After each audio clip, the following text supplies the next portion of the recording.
All right, so let's begin. Hi, everybody. Welcome. I'm Glennon Doyle, and I am here with two of my favorite people on the earth. It's the first time we've ever been in a room, together. Nadia Bolz and Jen Hatmaker, and you two have never met in real life. Is this the truth? I know. I'm mad that this is happening on Zoom because we're internet friends, which is how you and I started too, Glennon. So yeah, I know. You're just both such troublemakers. I figured you would have been getting in trouble offline. So what do you know about it? What do you know about troublemaking? I feel like it's a meeting of holy rascals we're having right now. Totally. I really I'm all in. I'm all in. Thank you. Well, we are, Nadia is the minister at a house for all sinners and saints, and she wrote Accidental Saints and Pastrix, two books that I give to everyone when they tell me they're close to losing their faith. And Jen Hatmaker has written 40 million books, right? That feels about right. Yeah, she has 30 million children and 40 million books. And all right. The last two are For the Love and A Mess of Moxie. And I love your podcast, sister. Thank you. I do. I love being on it. It's so fun to talk to other interesting people. Kind of like, it's like this all the time. Yeah. So, we're so, our work is so lonely sometimes, and I'm sick of myself. Oh I need somebody else. I need.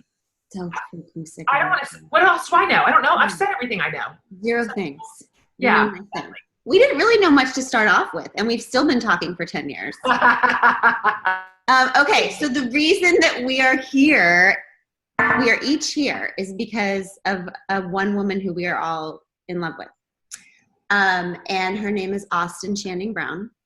And she has a new book coming out. I think when this airs, it'll be this week. Like, it'll be available right now. And it's called I'm Still Here. I've got it. And we've never done this before, by the way, for anyone. We just love her and her work this much that we are all doing this.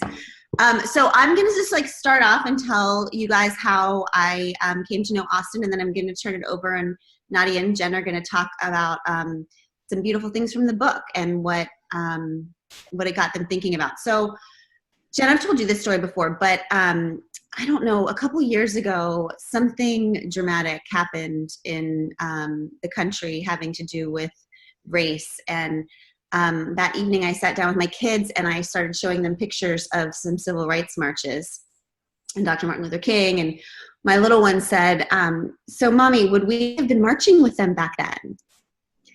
And I almost jumped right in and said, yes, of course we would have. And my middle daughter looked over and said, oh no, Emma, we wouldn't have been marching then because we're not marching now. Yeah. And I was like, well, everyone go to your room. Right. But it shook me. And I started thinking that night I would mark as the beginning of this whole journey that I've been on, trying to come to terms with who I am in the middle of this, of race in this country. And I just figured out that is likely the best indicator of how we would have shown up in that civil rights era is how we're showing up in this very clear civil rights era. And I started thinking about, how we as white people all feel about past civil rights eras and past civil rights leaders, like how we all are huge fans of Martin Luther King Jr. But how really what matters is not how we feel about Martin Luther King Jr. now. Right. The best indicator of how we would have felt about Martin Luther King Jr. then is perhaps how we feel about Colin Kaepernick now. Great point. Right? And the best indicator for how we would have felt about, the freedom riders is maybe how we feel about Black Lives Matter now. So I started just coming to this idea that I really didn't know who I was in the civil rights era. And then one night I started reading everything that I could get my hands on. And I read this paragraph from the letter from Birmingham jail, which changed everything for me. So Reverend Martin Luther King Jr. said, "First, I must confess that over the last few years, I have become gravely disappointed with the white moderate. I have almost reached the regrettable conclusion that the Negro's great stumbling block in the stride toward freedom is not the white citizen's counselor or the Ku Klux Klanner, but the white moderate who is more devoted to order than to justice, who prefers a negative peace, which is the absence of tension, to a positive peace, which is the presence of justice, who constantly says, I agree with you in the goal you seek, but I can't agree with your methods of direct action, who paternalistically feels he can set the timetable for another man's freedom, who lives by the myth of time and who constantly advises the Negro to wait until a more convenient season. Shallow understanding from people of goodwill is more frustrating than absolute misunderstanding from people of ill will. Lukewarm acceptance is much more bewildering than outright rejection. So this is when I came to understand that I had kind of a shallow understanding. I had goodwill, but a shallow understanding of where we were with race in this country. And so enter Austin. I actually, you guys, sometimes I feel like it's my job to do this race thing poorly, publicly, so that people can see my mistakes and not do them. So you guys, I wasn't going to say this, but I'm going to tell you. The first thing I did to begin my racial journey was to get on Facebook and say to 1 million people, would any Black people like to be my friend?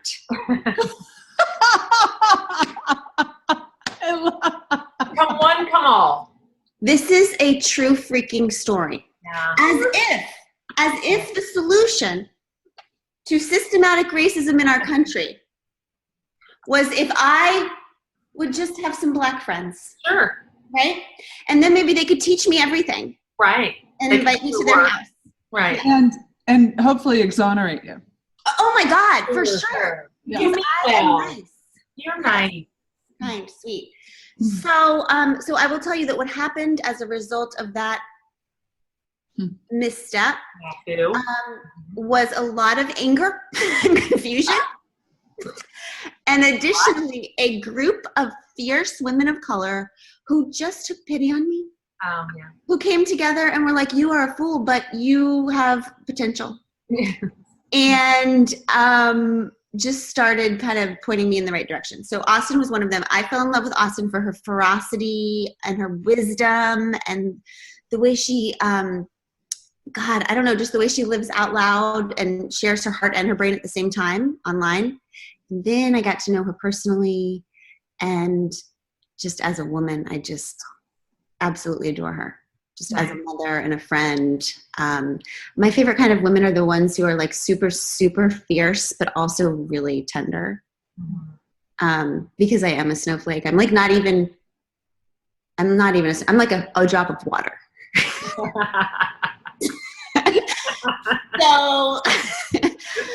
So when Austin's book came out, I knew I'd love it because but I didn't know how much I'd love it. I sat down and read it the day it came in one setting. Me too. And she calls what Martin Luther King would call the white moderate, she calls nice white people. Right. And so I'll read one passage and then I want to turn it over and hear what you guys have to say. But she says, white people desperately want to believe that only the lonely, isolated, whites-only club members are racist. This is why the word racist offends nice white people so deeply.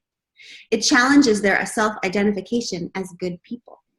Sadly, most white people are more worried about being called racist than about whether or not their actions are in fact racist or harmful. But the truth is, even the monsters, the Klan members, the faces in the lynch mob, the murderers who bombed churches, they all had friends and family members. Each one of them was connected to people who would testify that they had good hearts. They had families who loved them, friends who came over for dinner, churches where they made small talk with the pastor after the service.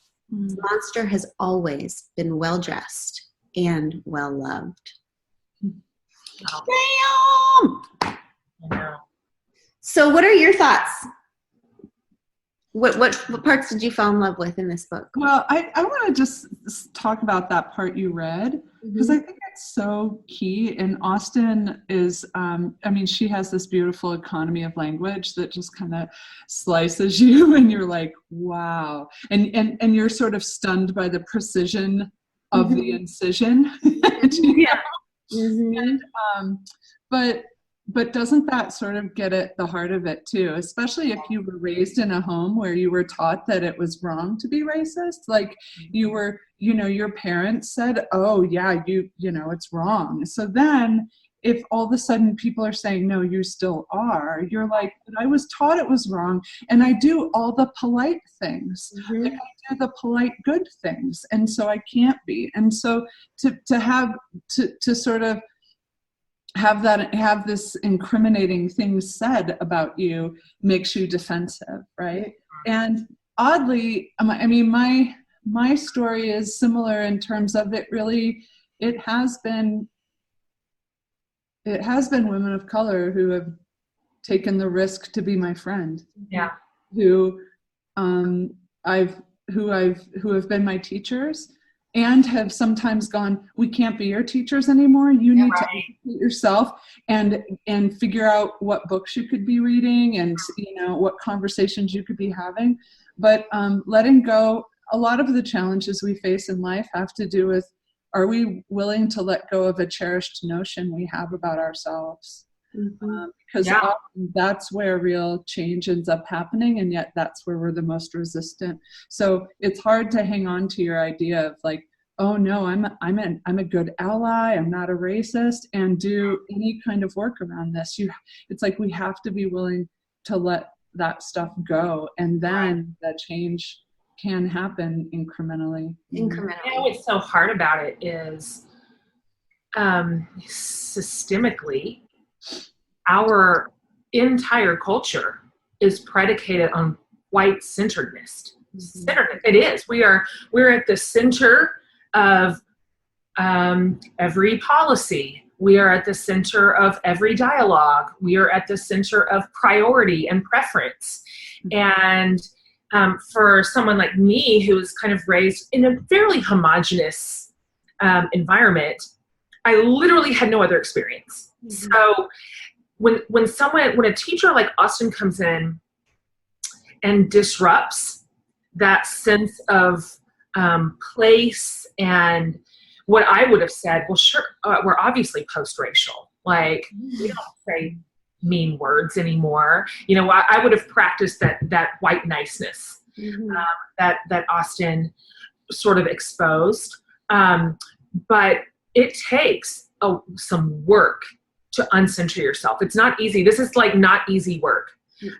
And women of color have also been my teachers. And I think some of the same women that came around you, Glennon, are my teachers as well. They also came to me and were like, such a sweet little dum-dum, just let's see if we can't set this course right. And they've taught me so much. And when I think about some of the early things I said, I want to cringe. But can I move into another passage? Yes. Is that allowed? So this is something I've really learned from Austin, because again, back to the idea of, well, white people are always at the middle of things. She does a really precise job of unpacking what whiteness looks like in our systems. So we think if it's not coming out of our mouth when we're talking to Aunt Linda, then it's not happening. But she digs at it from a systemic space, which we're kind of involved in systems. Like we're in publishing, we're in church. That's a huge system where whiteness is still centered. Systems matter, and we are players in them. This is what she said in her chapter, Whiteness at Work. She doesn't play. Did you say this, Glennon? Like, Austin doesn't mess around. So if you're wanting someone to stroke your little hair, that's not what you're getting. You're getting this.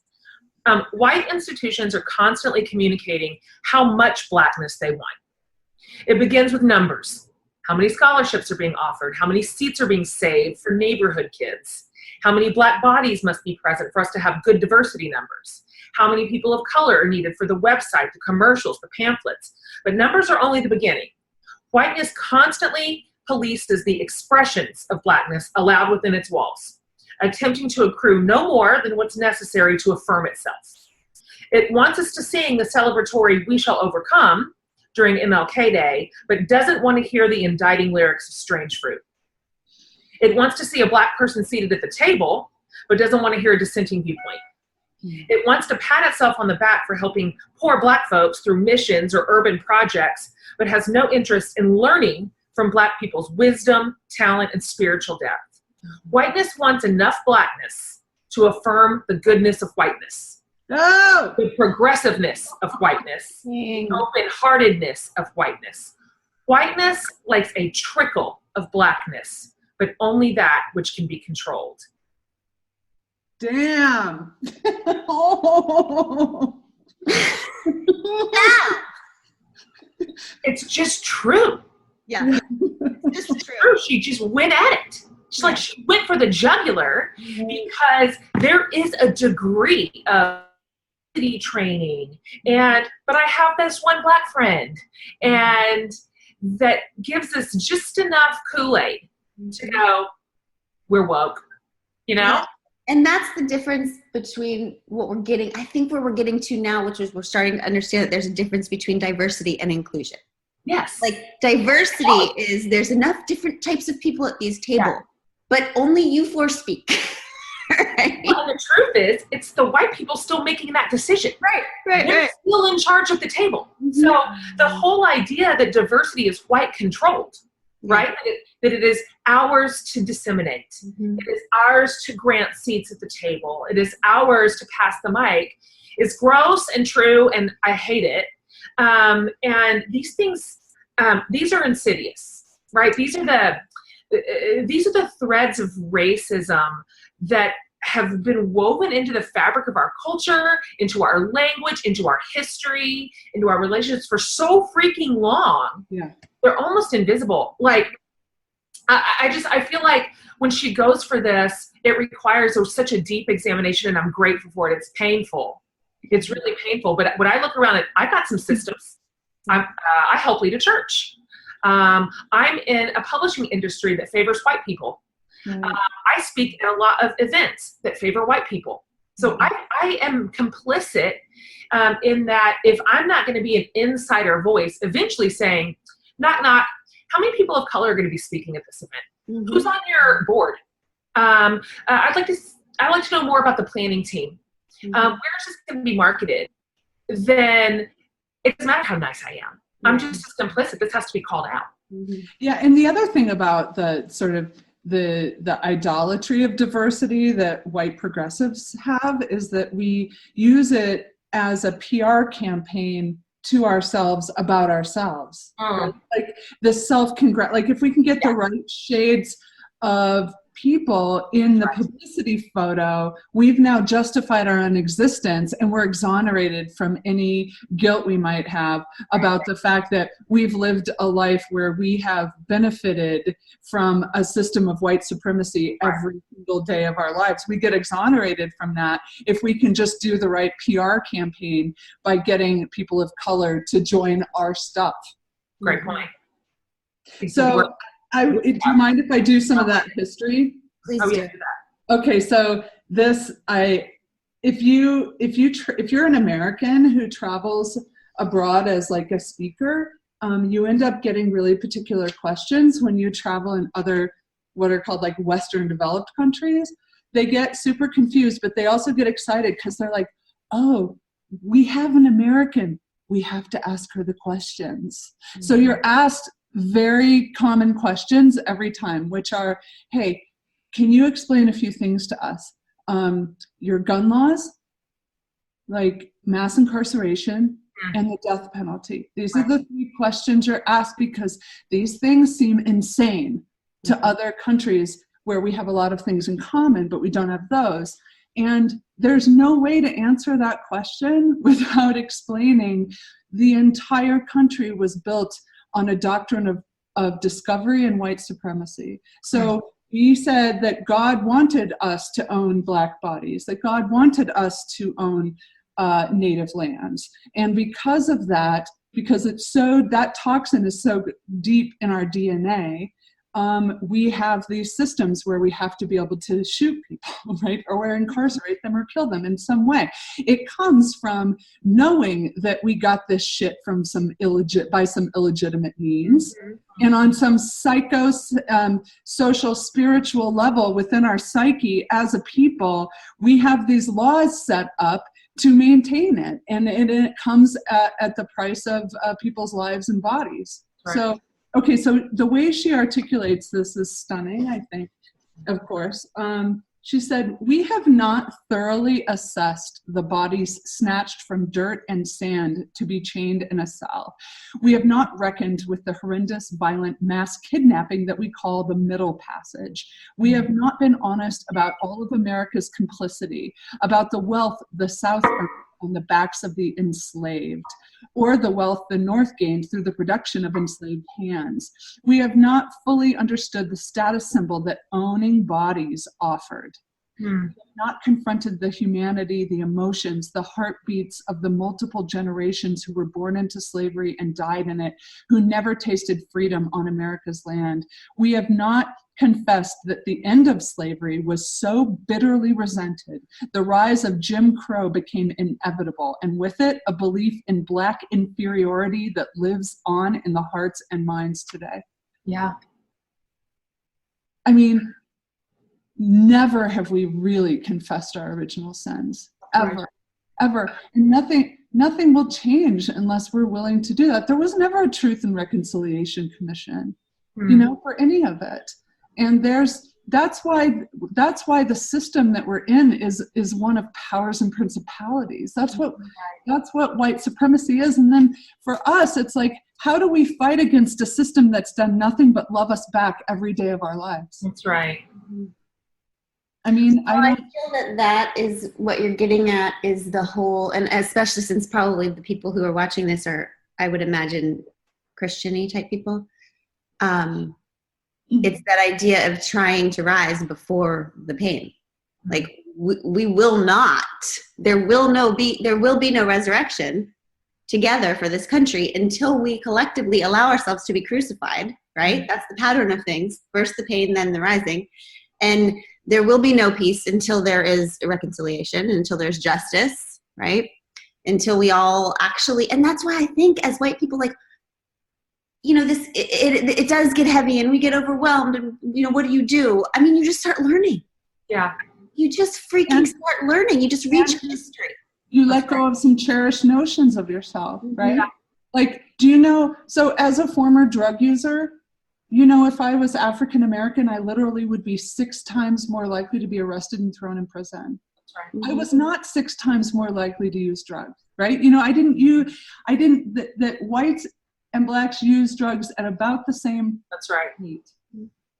And so the cherished notion I have about myself, having been clean and sober for 26 years, or the cherished notion I have about having built my career when I struggled so long as a waitress and being unemployed and couch surfing. Are you kidding? My parents have always had money. And you know why they had money? Because their parents owned their homes. Right. And you know why their parents owned their homes? Because they weren't redlined out of it. Mm-hmm.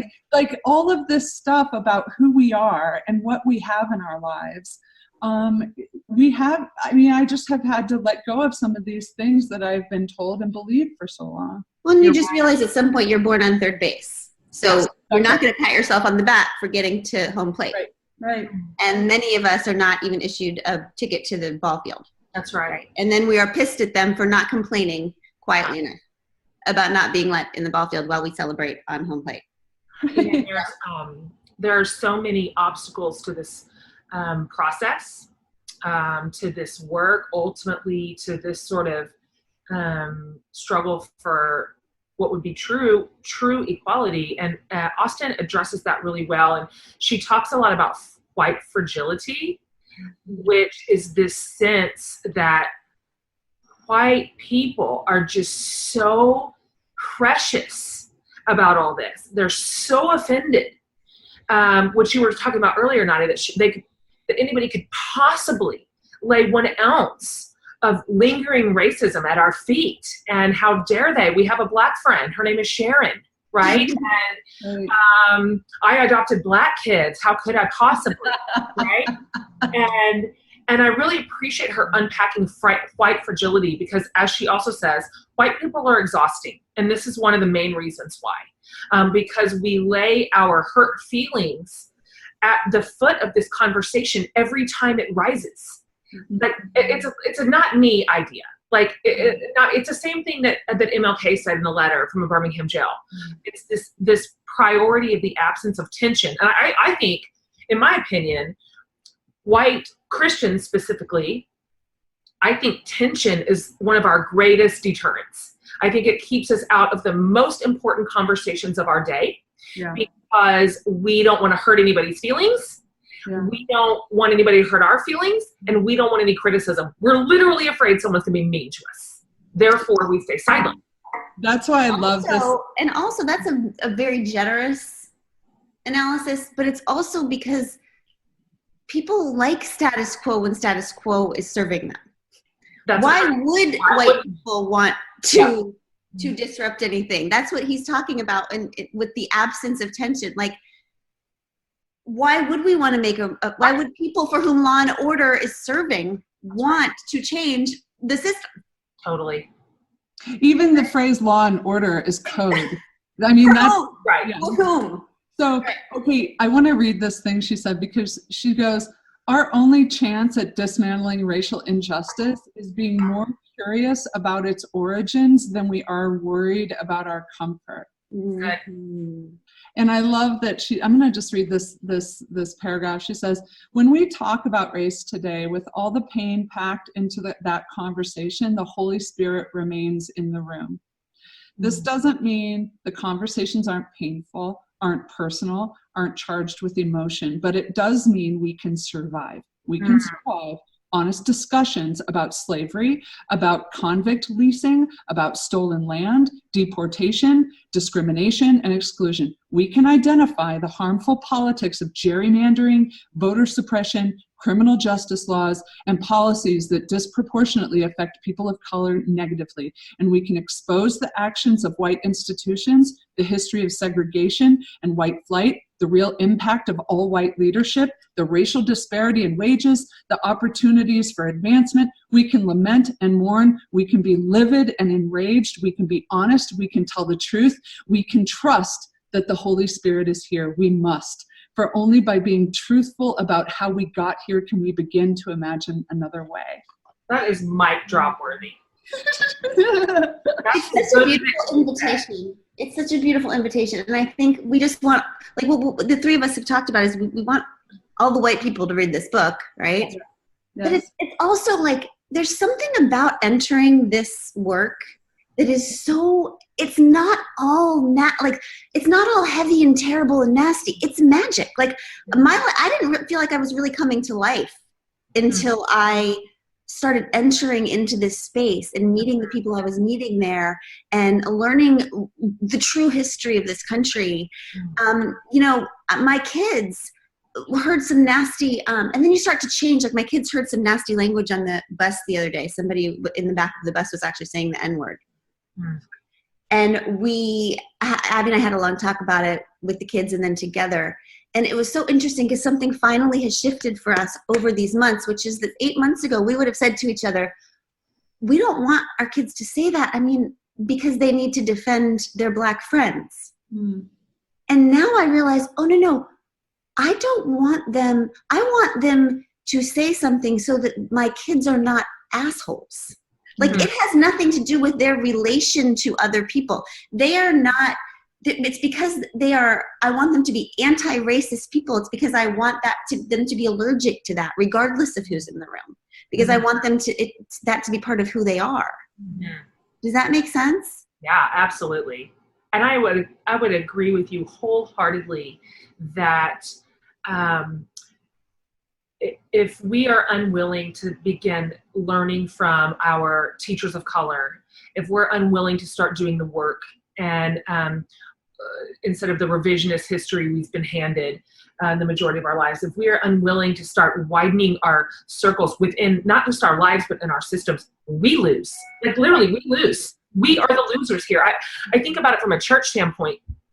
And I think about what an anemic church we had for so very long when women were not invited to the table. It was operating at half capacity. Like one perspective, one half of the church was silenced, and I'm thinking everybody lost. The children, the men, the women, the communities. And I think about that with just communities of color, that when we are not deeply learning under their leadership, under their mentorship, when we are not reading their incredible literature and appreciating their art and creativity, they're all the gifts that they bring to bear on this earth, losers. Like our whole culture is losing. My kids are losing. Our churches are losing. Our systems are losing. I've thought politically, what we just need to do is vote in every single woman of color that is on the ballot. Across I don't even know who they are. That's voting. What we do. But my sister hangs up on my sister. That's the first thing she asks. The Democratic Party calls her and she says, "Give me your list, or I can't talk to you anymore." Yeah, that's it. That's it. Because there's been the generals of justice since the beginning of time. Every time there's our community just dove into the opioid crisis last year. Jen, you were in on that with us, and that was fascinating. Here we are. Shocking. We're in the middle of a drug, what is now being called a drug crisis, by the way, right? Because it's affecting white people. Right. But before, when, and now, it was a war on drugs. That's right. Okay, and so this is how we can start to learn about how even the language that's used has racism inside of it. Because when you have a war on drugs, you have enemies to fear. And we lock them up. But when you have a crisis, you have victims to help. Right. Right. And so we don't even know how we are being poisoned to react differently to this group of people than we are to this group of people. Racism is very adaptable. Mm-hmm. Yeah, it's in everything. It shape shift, however each generation needs it to. And it just gets some new language. It gets a different package, which is, of course, very appealing. You can find no fault in it. Nobody could look at it and go, well, that's inherently racist. Mm-hmm. But it's just the new iteration of racism, which is exactly what we're watching unfold right now. And so what like Austin is teaching us is how to see that, which is that first step's a doozy. Mm-hmm. We're not conditioned to see it. Why would we have to? The system's already serving us. It's not our problem. Mm-hmm. And so once you're conditioned to see it, you can't not see it.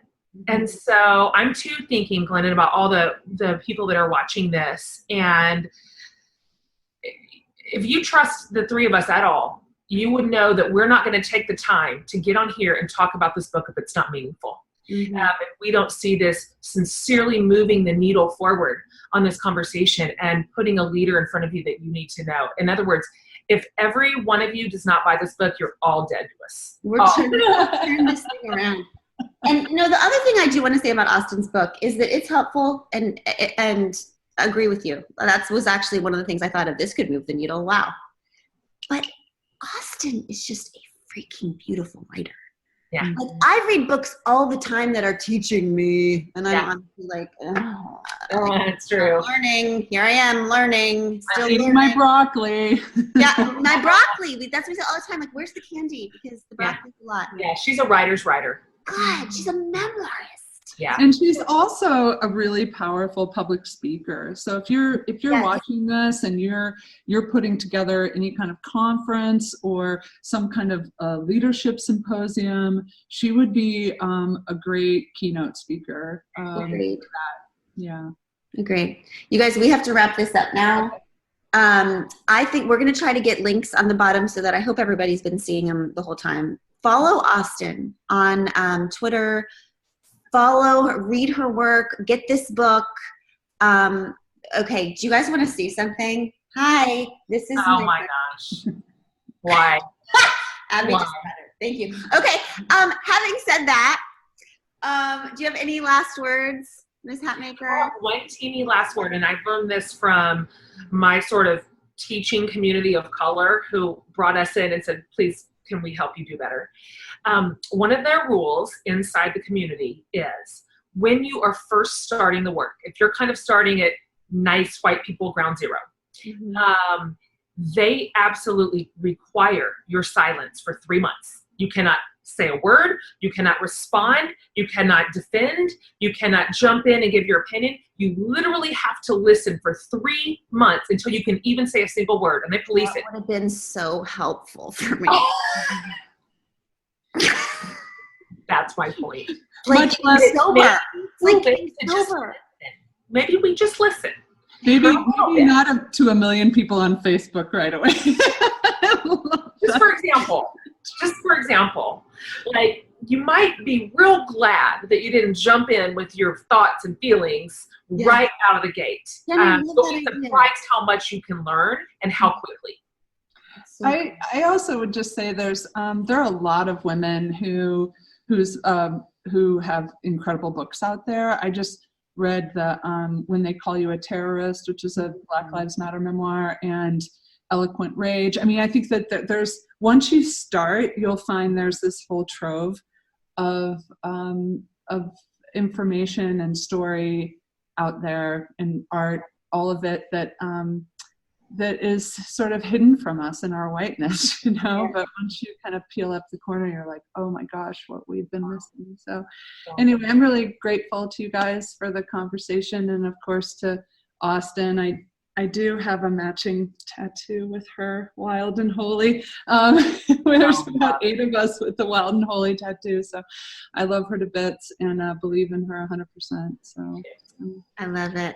more people. We love you, Austin. Thank Sure. you for your voice in the world. Carry on, fragile white people. Indeed. Bye.